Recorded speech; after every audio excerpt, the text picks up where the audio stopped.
Syederalun, Irjen Pol Verdi Sambo telah ditetapkan sebagai tersangka dalam kasus pembunuhan terhadap anak buahnya, Brigadir Nofriansyah Yosua Huta Barat alias Brigadir J.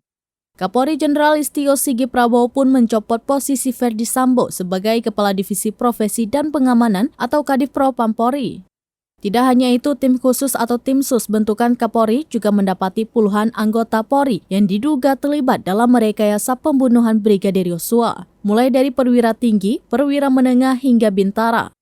Lalu, seberapa besar kekuatan seorang yang menjabat sebagai Kadif Propam Polri sehingga puluhan anggota Polri turut terseret dalam kasus tersebut?